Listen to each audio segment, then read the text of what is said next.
Hey, good morning, everyone. We're going to go ahead and get started.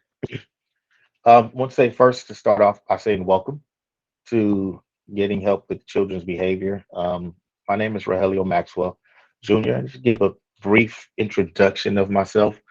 Um, I've been teaching in Alvin for 12 to 13 years now. I started in 0809 school year. I've taught in the PASS program, which is our special ed behavior program, where it discusses positive approach to student success, and then our DBC program, which is our self-contained behavior class. I've also been the special education department head on my campus and also one of our CPI instructors for the district for several years. Currently, I am the special education district behavior specialist, and I will be your host today. So, with that being said, I have taught several summer academies on classroom management and behaviors. And through my teachings of 12 to 13 years and just being in special education and dealing with behavior, and then from other trainers that I've been to and been a part of, which brings me to kind of give you some notes and tidbits to try to help deal with children's behaviors. So today's today's agenda really we're just going to focus on the whys and the hows. A lot of it has to start with the function of why these behaviors are happening. We're going to discuss some of the types of behaviors, patterns that form when dealing with children, and how factors that influence these behaviors. The how is how we're going to deal with it. Like these is the reasons that they come up, and then the how is what can we do to work through some of these things. And we're going to discuss communication skills, which is really huge. Setting limits is also another thing, expectations on how we set our rules and our routines, because the routines is what kind of helps create the discipline for the kids going forward. And then the power of choice and why that's important. And then the last piece that's on there is just the relationship piece and building the relationship. So let's start with a quick behavioral overview. Um, Behavior is really learned. It's something that we learn starting out as a kid and growing up. You could say what happens is let me just, and if you have questions, you can put it in the chat. When most parents, when you have a baby and you bring that baby home and they come home from the hospital and you put them in their crib, one of the things that happens is the baby starts to cry. And when that baby cries, we go instinctively and pick it up. And so after a while, we go a little further along, a couple more weeks or so. And then what happens is the baby's crying in the middle of the night. It's probably like 2 a.m. And we're like, no, I want that baby to sleep through the night. I don't feel like going to get him. But then something happens. The baby does it longer, stronger, and harder. And it kind of touched that parental mama nerve where it's like, I got to go get him. And so when we go get them at this point, is when the baby instinctively learns that if I cry long enough, hard enough, and strong enough, you're going to come pick me up.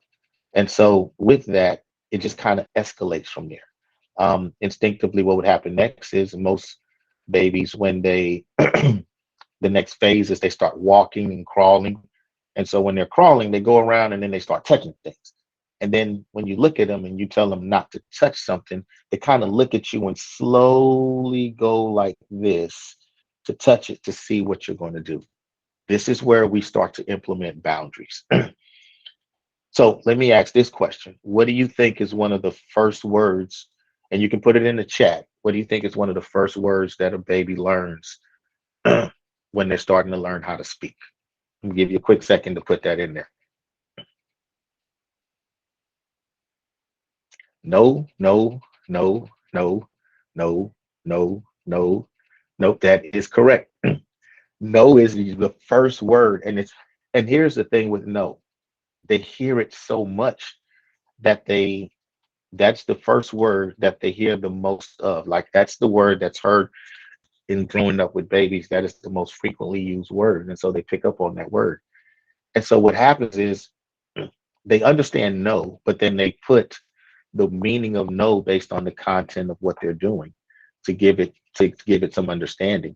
And so here's a funny thing, and I want you to think back, as your baby, because the next phase is they start to talk and then they start to tell you no. So when they start telling you no, start thinking of like how they say no. Do they use your mannerisms or the family members' mannerisms or their attitude or the way they walk, their tone and their volume? They pick up on those things, and that's what they imitate when they're doing it. And as little when they're small and maybe one or two, it's funny. But then as they get older, it's not funny anymore. So a lot of behavior that they're picked up is learned, and a lot of it comes from home at first, and then as they go out based on their environment, they pick up other things. They're learning how to pick up things as they go along. So behavior also serves as a function. And but the thing about behavior is it can change, but it takes time. It takes a lot. It takes on the average maybe 1 to 2 years, depending on how long they've learned that behavior, in order to get it to change. But also behavior is influenced by many, many factors. And there's a list of things that we're going to talk about later on that I'm gonna have you go back and forth and just kind of discuss what you see that some of the factors that may affect behavior. And so before we get to that, let's start on the functions of behavior. So when it comes to behavior, what we look at is the functions, and that's why is this behavior occurring? And it's usually two main functions. You either want to get something, whether it be internal or external, or you're trying to escape or avoid something, whether it be internal or external. So if you look at it, something where if let's say if a kid who's off task or not working, one of it could be they're distracted, well, they're easily distracted. And so they just going to bounce around and then because they can't focus, they're not doing the behavior or they're not being on task. Where you have another situation where they're not being on task because the work is too hard and academically they just can't do it. Their output of that behavior is going to look the same, but now we have to look at why is it happening based on it, whether it being a distraction or because I can't focus, or it's just being too hard because I can't do the work. And it's trying to understand is it a can't versus a won't. And that's some of the things you look at when you're dealing with behavior because sometimes it could be some things that they just don't know how to do or they just don't want to do it. And so it's understanding that when dealing with behavior, especially in how to respond to it and how to work through it. So that leads to another function of behaviors. You have the antecedent, which is usually what we would say is triggers or causes of it. Then you have the behavior, which is the act or the problem that we're looking to replace or enhance. And then the other one is the consequences, meaning what happens immediately after the behavior. Now, your antecedents or your triggers, it can be internal or external, like we discussed earlier. So when we're looking at the functions, what we're looking at, we're going to look at analyzing the antecedents and consequences of behavior to help determine the purpose of it. And then you also knowing that it helps us decide, knowing this, why is this important? Well, it helps us to decide the best way to address the problem behavior so we can teach the appropriate replacement behavior. For example, like I said earlier, if it's a kid where academics is the cause for them being off task, then we're going to focus on providing some type of support to help with the academics so they're able to do the task. Whereas if the other one is because they're just having issues focusing, then we can do things to maybe help them so they can focus, whether that be breaking the breaking the work in smaller sections or doing things by breaking it into pieces or giving them step by step so they're able to work through it piece by piece and check in with them on a frequent basis. So even though they're showing the same behaviors, we're taking two different approaches on how to work through and deal with the behavior. So that leads us into what are the types of behaviors that we could be dealing with. Well, we have attention behaviors, and this is meaning I'm going to engage in a behavior, whether it be good or bad, just to get someone's attention. Many times it doesn't matter if it's positive or negative. All that matters is I want your attention. The other part is escaping behavior, where what we're looking at is I don't want to do something. Usually it's a non preferred activity like schoolwork, chores, cleaning, where I'm going to behave or act out so I don't have to do that activity. The other one is automatically maintain behaviors. These are self-stimulated behaviors. These behaviors are going to occur whether people are around or not. And there's sometimes they're not socially maintained behaviors, like, for example, foot tapping, beating on the desk, finger tapping, playing or clicking with pens. It's just repetitive body movements or of objects, things that just, and for some people it may help them focus, but it's still a behavior, but it's something that they do automatically. The other one is you sometimes you'll see behavior so they can get something, meaning the child engages in behaviors to access a preferred item or activity, and so they're able to keep that preferred item or activity. So they'll do something because they want it. Sometimes kids will do this just to negotiate with you because they know that they want this certain thing, and then if they don't get it, then the behavior happens. So one of the biggest things to look at, and when we're talking about the why of behavior, is patterns. Because here's the thing with behavior, it's influenced by behavior. And then some of the things that we've discussed in our crisis prevention is that your approach changes everything. And this is an integrated process. Severe behavior outbursts typically follows a pattern. So if you think about it, why would it be a pattern? Well, let's go back to that scenario I gave earlier when the kid said no. If there's no boundaries at the no stage of it, then what they'll do is they'll continue to push the envelope and do things. And so by doing that, they're pushing to develop a pattern. And that pattern could be, for example, I'm going to touch something just because you say no, but I know you're not going to do anything about it. So I'm going to continue doing so.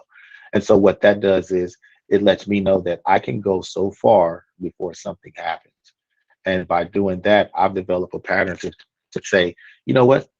If I do this long enough, this will happen. If I do this strong enough, this will happen. And so the key into when you notice patterns is intervening early. Identifying where children fall along the continuum is the effective way to intervene. And the earlier we intervene on the pattern, the easier it is to de-escalate the children's behavior. So what we mean by that is, so let's, for example, here's a pattern of escalation. And I kind of think of this as, well, let me go, before I go to that, let me go with this. The pattern escalation means that the behavior starts off where everything is good. There is no problems where we're living a happy life. But then something happens and there's a minor disruption or inappropriate behavior. Some small things are happening where they may not listen or they may talk back.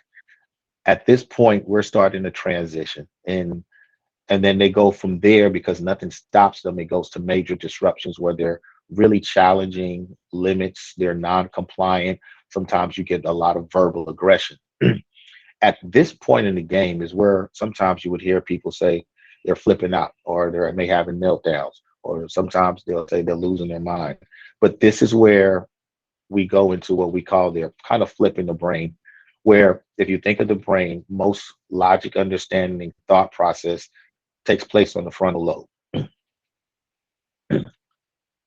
takes place in the frontal lobe. And so what happens is once we get in this emotional state, then we're going transferring to the back of fight or flight mode. In fight or flight mode, they're not on at the same. So I'm gonna give hand signals just kind of help you out.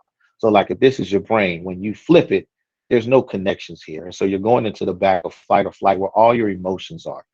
If we don't regulate our emotions and we let them take control, which is what happens in the flight or flight mode, then that takes over. And so in flight or flight, I'm not thinking logically. I'm not really listening to understand. I'm just responding to trying to be safe because that's pretty much the brain's primary function is to keep us safe. And that means I'm going to keep myself safe from any and everyone who I perceive as a harm. And I'm going to discuss perception in a little bit. So when we're going into this fight or flight mode, then what you're dealing with now is we're at that risk behavior. They're getting explosive. You have defensive, where you have major classroom disruptions, and then we have to travel back to because when this is your frontal lobe, this is fight or flight. When this is on, this is off. When this is off, this is on, and so they're never both on at the same time. So there has to be a transfer over to the other one. And so when we're transferring back in that process is what we call tension reduction, is when they're coming down. And then once they're back down, we're back to normal. So the best way I like to describe it is um, if if you don't like roller coasters, just put in the chat text, type the word me. Because this will kind of help some of you understand. I'm gonna kind of do an analogy with roller coasters.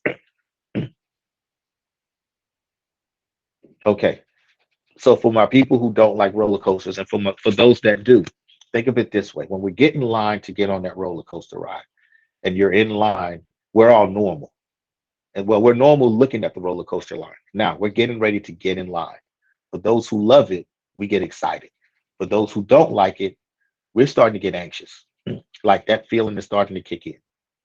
But they're talking us through it, and then we sit down on the roller coaster, and then the thing gets to the lock, and when it locks, you hear that click click.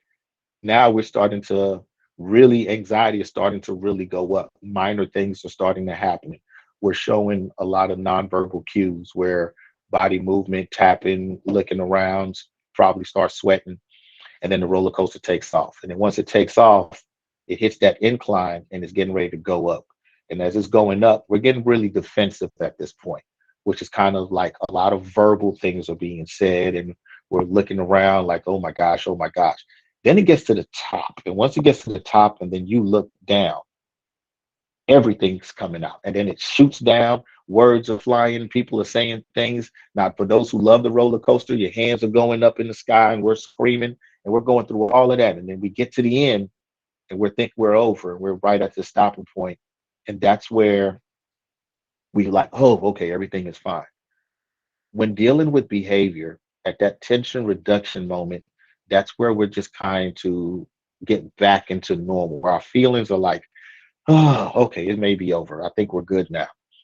Once that thing unlocks and then we get off and we start to walk, now we're back to normal because now we're laughing about the ride. Some people may be crying about it. And then you see yourself on the camera because it takes a picture of you and you're like, oh my gosh, did I really look like that? So that's kind of how the behavior pattern processes. And it goes. And the thing is any amount of anxiety that takes place or your minor disruptions, if you can catch it there and you can go straight to your tension reduction, it's key. So, and how to notice that is most of your things where anxiousness takes place, that's usually like a nonverbal sign or like fidgeting or tapping. So it's not something that's done with words. Once you get to defensive stuff and they're yelling and talking back, you've passed anxious and you're at defensive where they're going to verbally get your attention. And then that's where that is. And usually after that is where you see the risk behavior. And so in going through this, we're going to discuss some ways to help you catch it at anxious today. And so you don't have to go through the defensive and the risk behavior. So here's another key piece are factors that play a part when we're dealing with behavior. So what we look at precipitating factors. So here are some factors that could negatively influence the children's behavior. Waking up late, forgetting to eat, not enough sleep, maybe they're running late, stress from family. Another one could be illness, academic struggles, or trauma.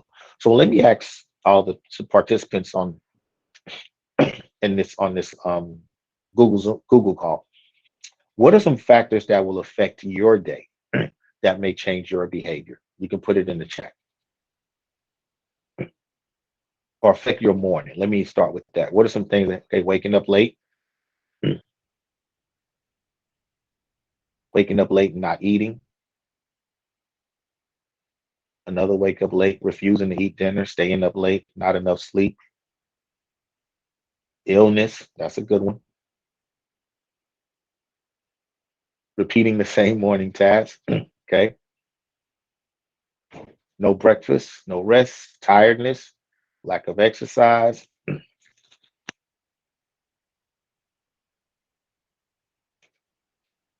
academic struggles, negative people.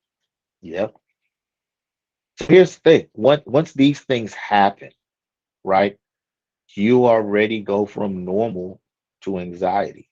It just shows its frustration and it affects how you're going to process through the rest of your day. And so when dealing with these factors, it already sets you off on the negative on the roller coaster rides, the best way to put it. So now you're there. So let's say someone else comes to you afterwards and they're saying something, or they may approach you with a demand. Or let's say your kid wakes up late and he has a test the next day and he's already stressed out and struggling, and we tell them like, yeah, you need to do this, and they blow up. This is why. There are precipitating factors that's causing them to blow up that wasn't addressed prior to them being told what the next task was. And so it's recognizing some of those things early to help them in that process. And so that way, if we can know that when they wake up and they're grouchy as opposed to they're normally happy, then that grouchiness is kind of like a sign to say, okay, I might need to look at this because something's not right. They seem pretty off today. And so addressing that first before we go to what the demand is that we want them to do is how we kind of help de-escalate some of this behavior. So here's the other question though, because a lot of precipitating factors are factors that we know about, but sometimes there are some factors that we don't know with our kids, or sometimes even within ourselves, where this can affect how we perceive things, or it makes it harder to deal with the behaviors that's taking place. And the best way I consider this is this is the iceberg. So the top 10% rises above the water and represents what's known and what you see. The 90% below the surface represents the unknown factors. Usually it's things that you don't feel or don't express, it's things that you hold on to. So it could be something that happened weeks ago or something that maybe happened 2 nights ago. So what are some other things that y'all can think of? You can put in the chat that could be own unknown factors that may affect behavior when the kid is or kid or yourself, it doesn't matter, when you're getting up in the morning. Mm. Put it in the chat.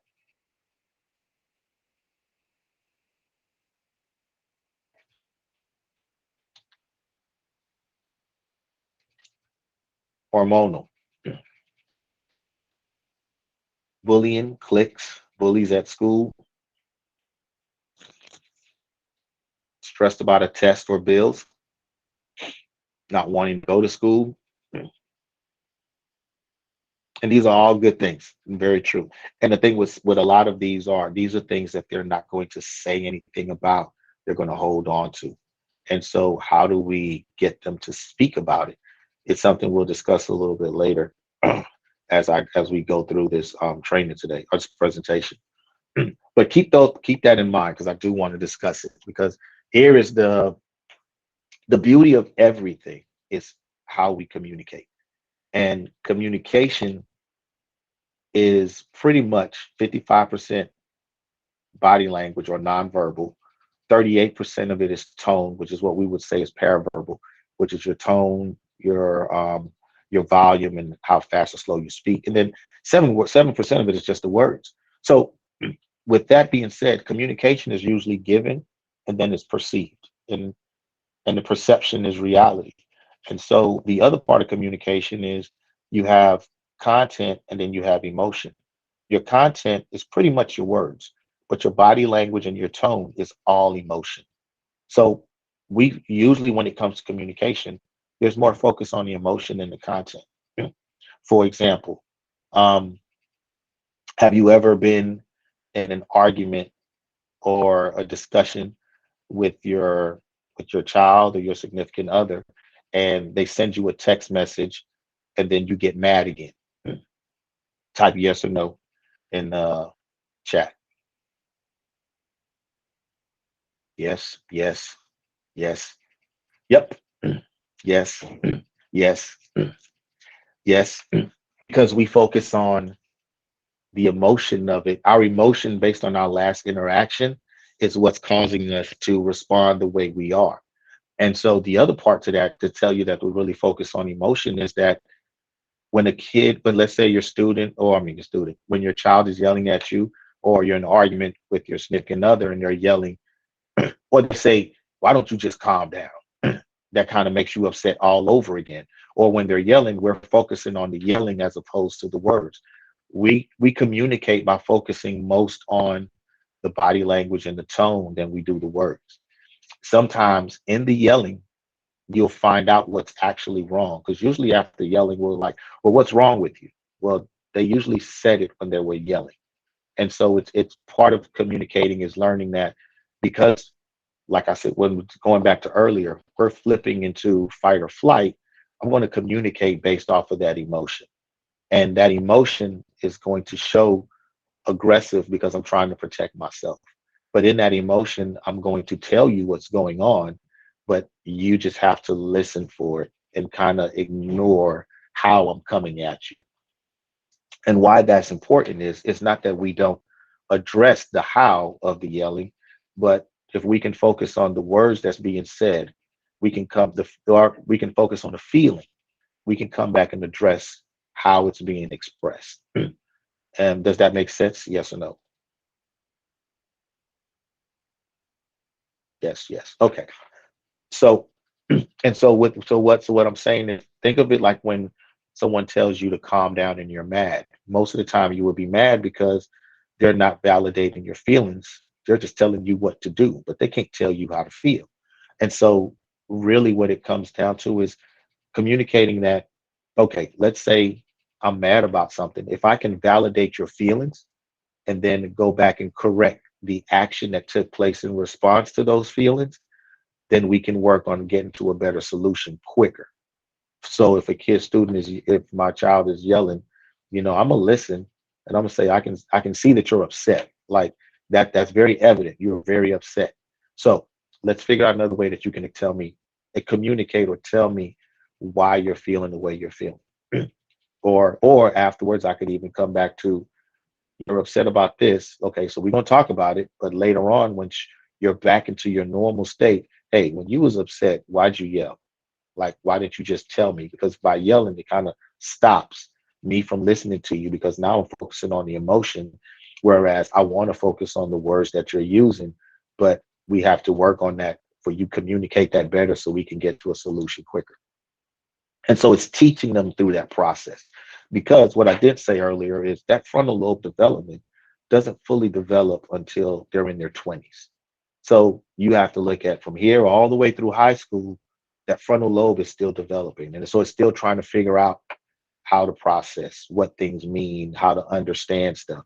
And so it's a lot of teaching that takes place in order for them to get to understand that.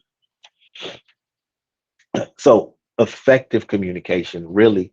So we use why nonverbal is one of the biggest because we use nonverbals for everything.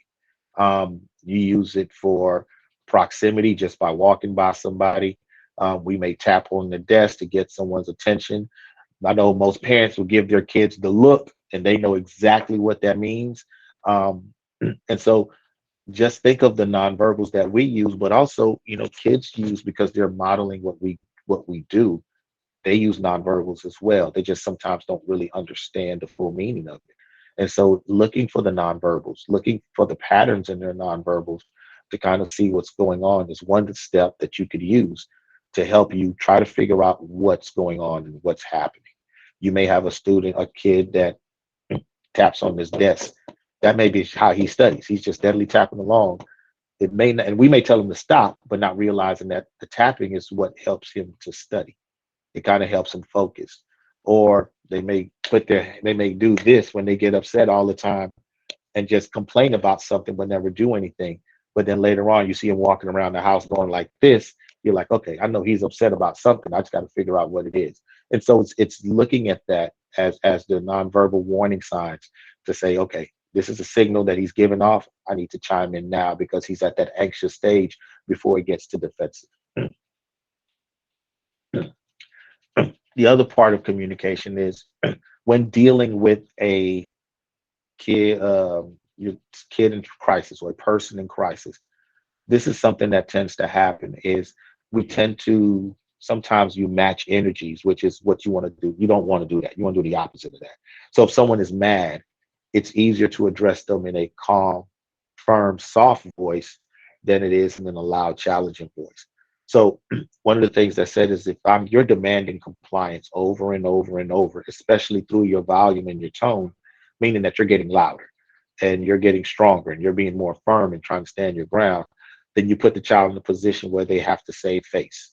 So what that means is if you in instinctively, if you was to push something, if someone was to push you, you automatically push back. And if it's an activity you can try with your kids or with your significant other at home, just put your hand out and push and see what they do naturally. That's all you want them to do. So put their hand out and you just push and see if they push back. That's an instinctive thing that we do.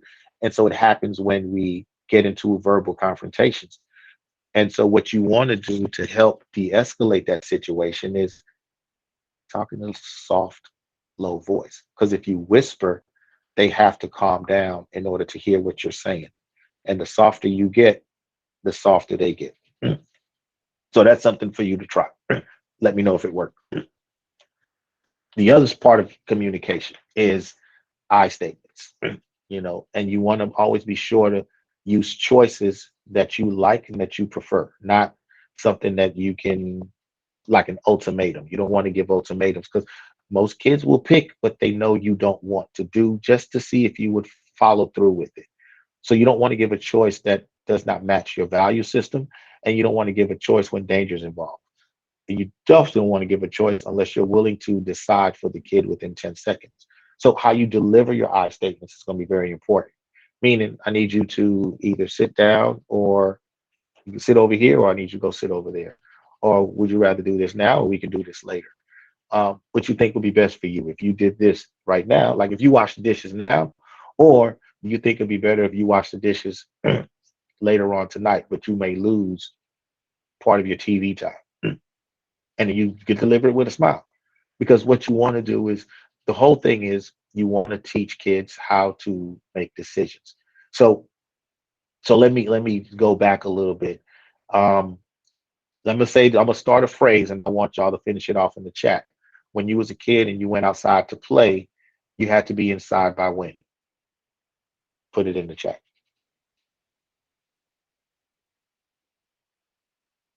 I got dark, 7 p.m., dinner time, before the street lights came on, dark when the street lights came on, dark before the street lights came on.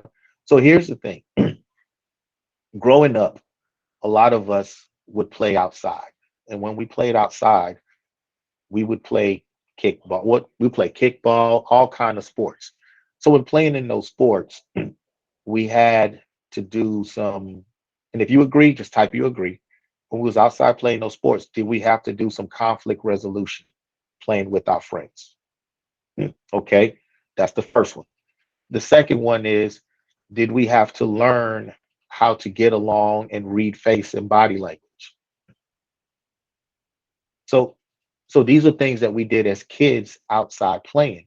But what it taught us was critical thinking skills. It taught us how to get along. It taught us that interacting with others, we learned how to read emotion. We learned how to navigate through tight spaces where conflict can happen, but we worked through it ourselves. And we went home, ate, went to school the next day, and came back outside and played again.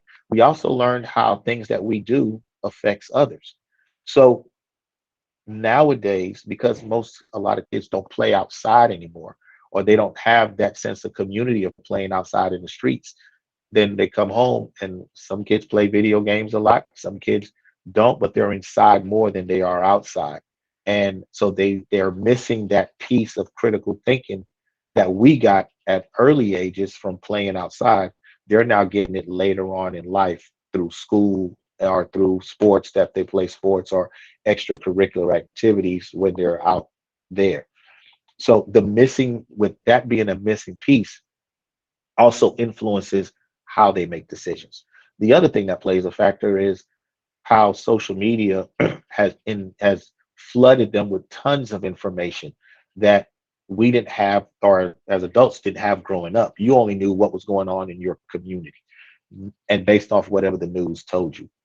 Now they're flooded with all kind of information, all type of stuff that's happening in the world, and so that plays a factor as well, because now they're getting more things.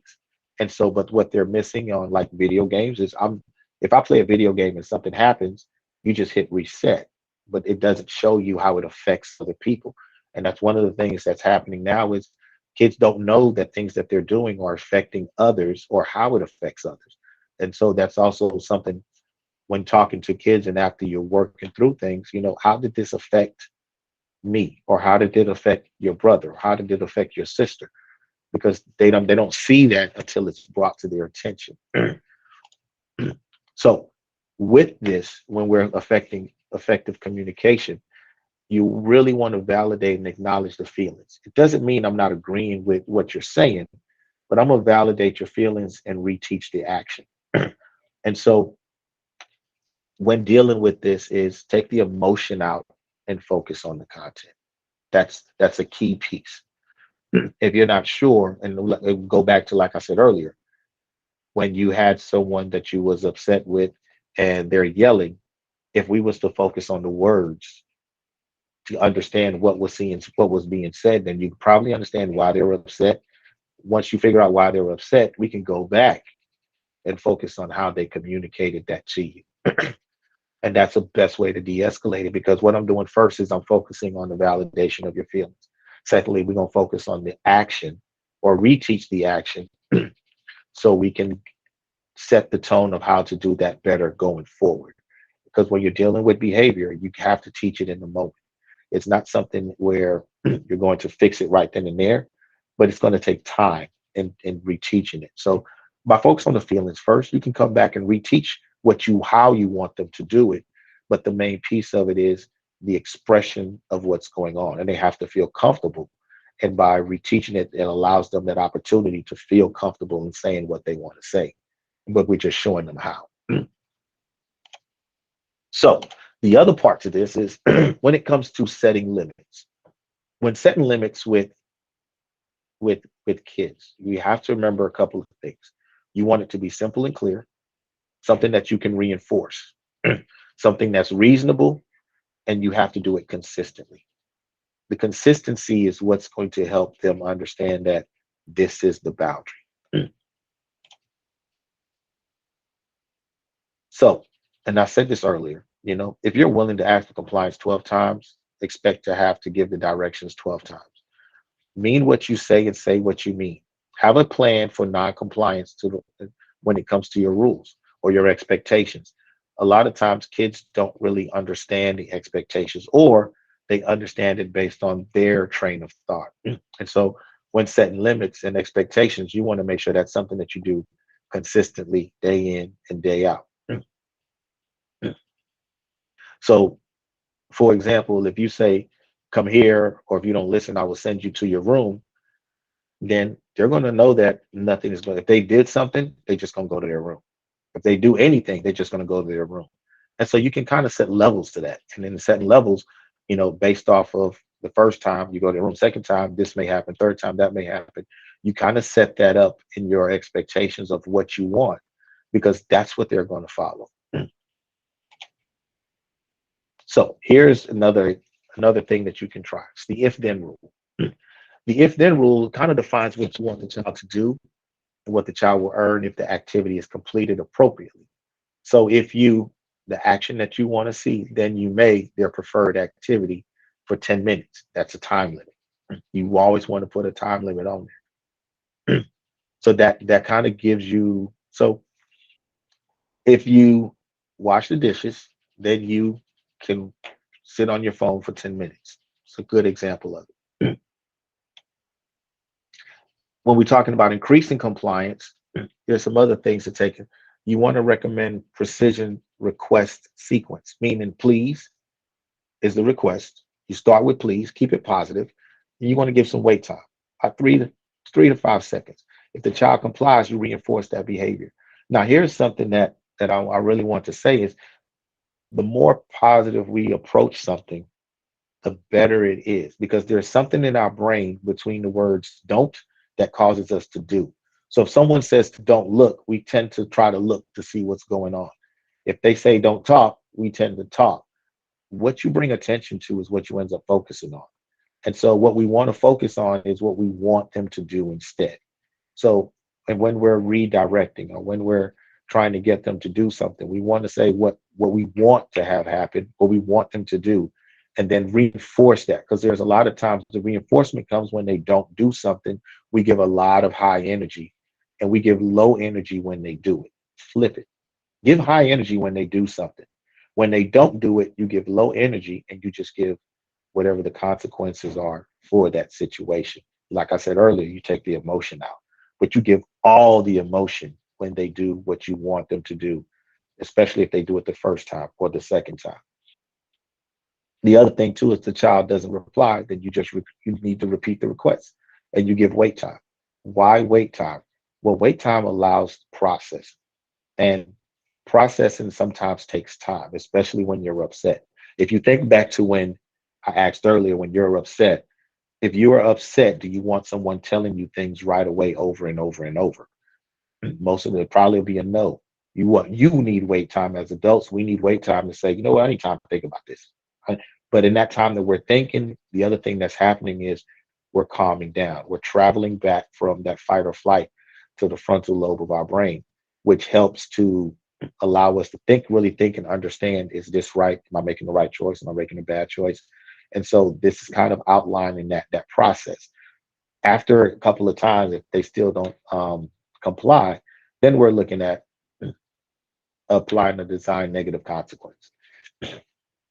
And so, like I said earlier, key points is telling the child what to do instead of what not to do. Avoid stating the request in the form of a question. You want to state it as a directive. So, for example, do you want to wash the dishes? They may say no, and we may look at that as they're being disrespectful when all they're doing is just really answering the question that was asked. It's just that we asked the question when what we really wanted to say was, I need you to go wash the dishes. And so it's being aware of that as well. So sometimes we have to be descriptive and specific in our request of what we want to do. And then noticing that sometimes it just takes a step by step process. Don't give everything all at one time. Give it in steps, give it piece by piece, just so that way you can see that they're getting it done. But it also allows us a chance to reinforce and acknowledge that they're doing what they're supposed to do. And then do not interact verbally or non verbally with your child during the wait time. So that turns into nagging. Just let them wait. You set a time limit, and we come in after the time limit. And it could be 3 to 5 seconds, it could be 10 seconds, it could be a minute or 2 minutes. Just depends on the age of the kid. And so going into the power of praise, you get more compliance when you're specific with praise rather than general statements. So I like the way that you're sitting still. Thank you for cleaning up your room right away. Great job for listening, whether it be following directions or doing any task that has been given. No, very few people don't like praise. Majority of people like to be praised. It gives you a type of feeling inside, and so the more you get it, it makes you want to do that thing more. So in order to have someone who doesn't do something to get them to start doing it, start praising them for it more and more, and really highlighting that when they do it, because then, and you'll notice in their nonverbals, whether it be a smile, whether it be a laugh, or them saying something that this is something that they want, and it will get them to start doing it more frequently. Research has indicated just that 80 you can improve behavior by 80% just by pointing out what someone is doing correctly. So there is some research behind it, which is really pushing that would help that in a great deal. So now we're going into expectations. So expectations really comes down to what are your house rules? And these are things that are non-negotiable. They got to be clear and specific. You don't have a relationship with the rules. They are what they are. Like they don't change. That's just the way it is. And the enforcement of the rules is not part of your relationship. It's just part of how things are going to be. So some house rules are it's something that, like we said, you can enforce it consistently and it's reasonable. You want to try to limit it to like 5 or 6, make it simple and easy to understand. So one of the things that I would definitely say when I say simple and easy to understand is you want to make it concrete. You can't put a rule like respect because respect has so many different meanings that if you're going to use respect, you need to narrow it down as what does respect mean to you and your household. Because respect to your household may be different from respect in a neighbor's house or their teacher at school or their grandparents' house. So you have to make sure that you make it concrete enough to where it's something that they can easily understand and that they can follow through. You want to be something that's observable that you can measure. Like you can measure it to say that, yeah, they're doing this, or last week they didn't do it that well, but this week they're doing a whole lot better at it. And it's something that's reasonable and is consistent with whatever your goals and expectations are of your kid. Now we talk about consequences. Now, consequences is what happens based off of when behavior happens as a result of the behavior. The thing about consequences is it's not always negative, it can be positive.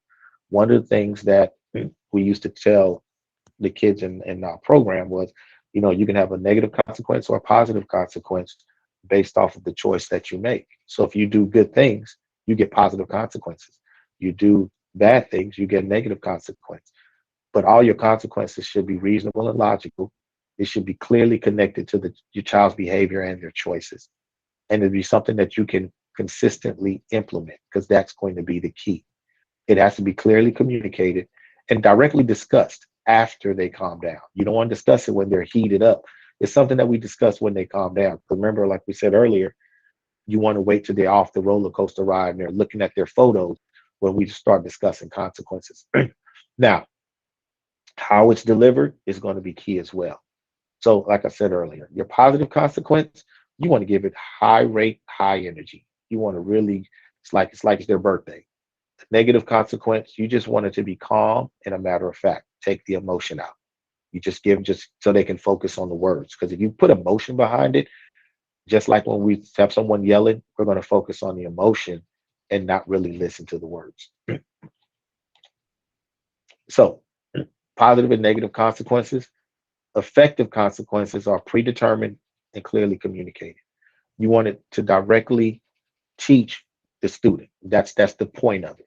And you want it geared more positive than negative. It has to be meaningful and, like I said, implemented consistently and privately.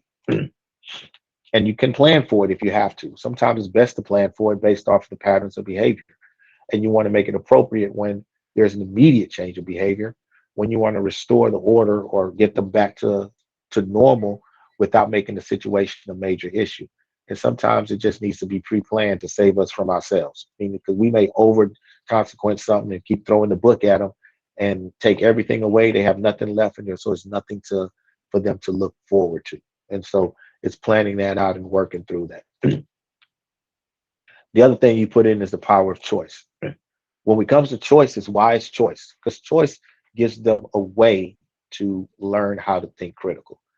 And with choices, what we look at is challenging behaviors, why it happens, and what we do is look at the patterns in the behavior. When the child is trying to communicate to you, does he or she want something, or is he or she trying to avoid something? They want to make your best guess about the purpose, address it. What behavior supports can help the behavior address the behavior? What are the triggers?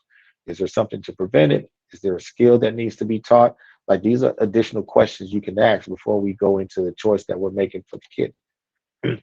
The other part to it is what we're looking at is what we can do. Empathy. Be very empathetic. Getting a clear picture of the child's concerns. Remember with the iceberg, because we can say, I've noticed there's some things that's going on, but you're not really talking about it. Can you tell me more about it? Kind of define the problem. Two concerns that needs to be met is going to be your concerns and the child's concern. And then also you want an invitation to brainstorm the problem together because if you can get them to be a part of the solution, then they're going to follow through with whatever is going on. Meaning they're going to jump aboard and be like, yeah, I'm gonna do this because this is my idea. But that also teaches them how to think critically. Avoid giving advice, even if the child asks for it. Um, what you would do is like to hear how others have solved the problem, give them a choice. Meaning, if they're asking for advice, get their perspective first and then guide them through that perspective. So that way they know that they're okay making choices. It's not like they're going to come to you for everything and you have all the answers. So, and the reasons behind the choices is, like I said earlier, you want to give kids an opportunity to work on their critical thinking skills. It's going to help you avoid these power struggles, and it gives your kids a chance to build self confidence, like what we did when the street lights outside playing around. We had because we was able to solve that. We was confident in our problem solving abilities. So what you want to do is create situations where children are forced to think. You want to provide opportunities for students to make mistakes, but then they can learn from it. So when a kid makes a mistake, sometimes it's better to let them see that it's okay to make a mistake and then you learn from it.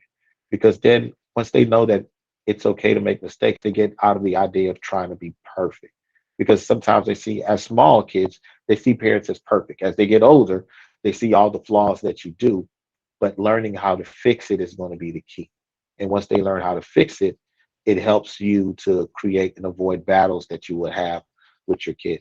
It also provides an opportunity for them to hear that, I trust your thinking ability. So I can build self confidence. It helps build the relationship between me and my kid, and it also builds their critical thinking skills.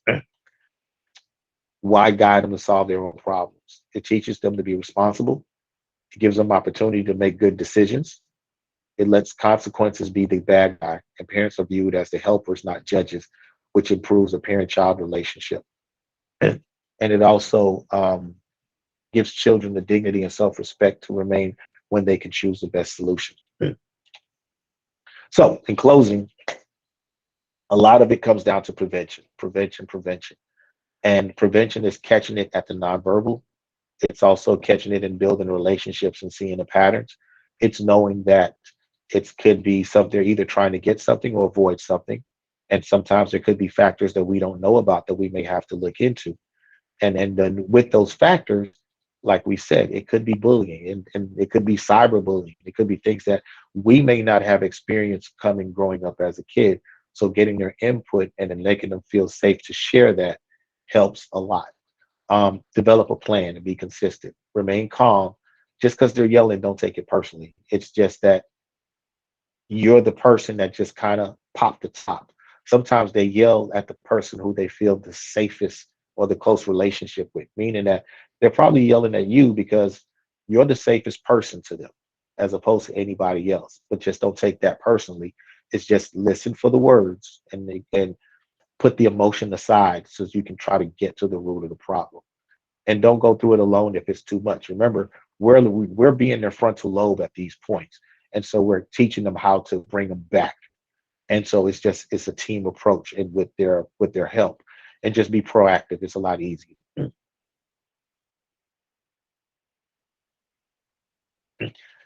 So, with that being said, we leave it open for some questions. Y'all, you're welcome.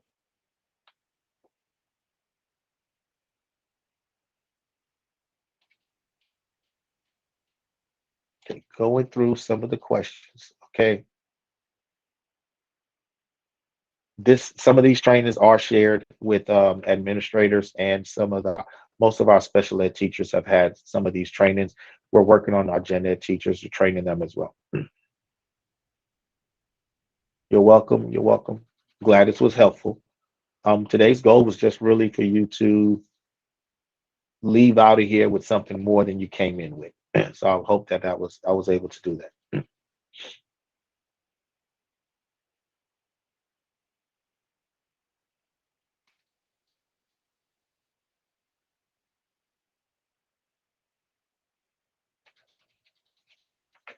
Someone asks, is the recording available later on? Yes, it will be.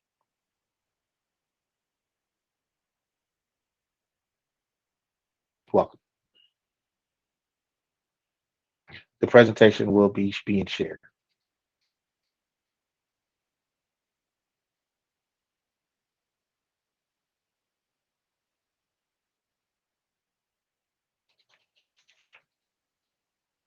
Yes, raising kids is different now because times have changed. But kids are kids. It's just using some of the same approaches, just looking at it differently. Can we get a printout of the presentation? I think so. Oh, there you go.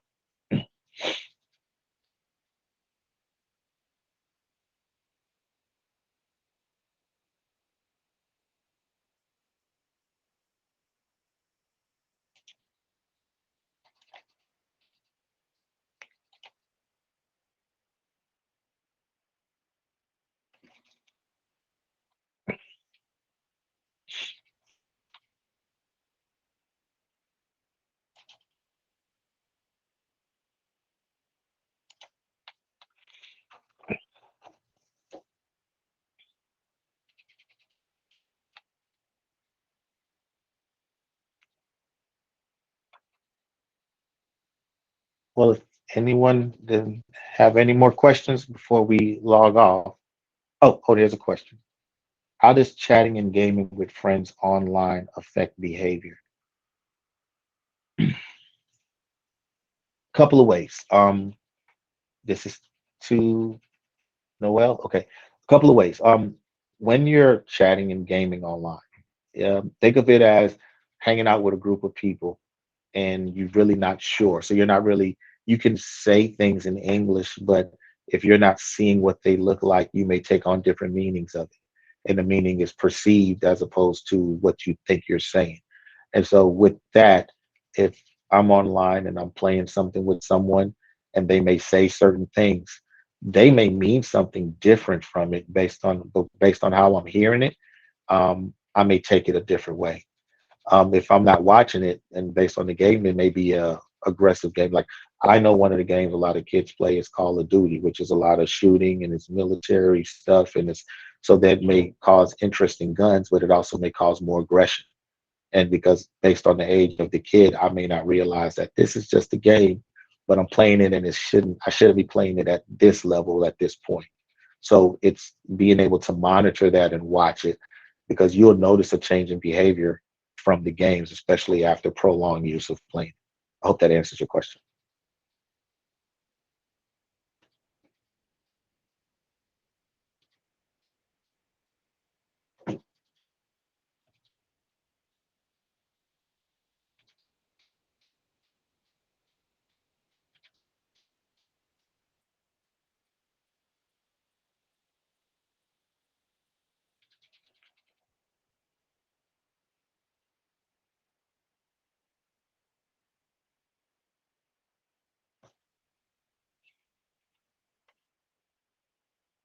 You friend, that one you may have to talk to their parents on.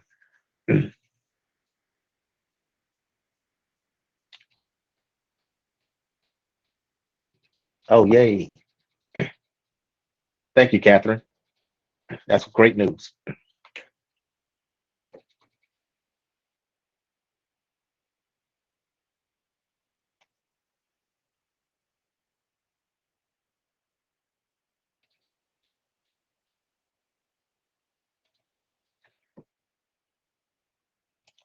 Okay.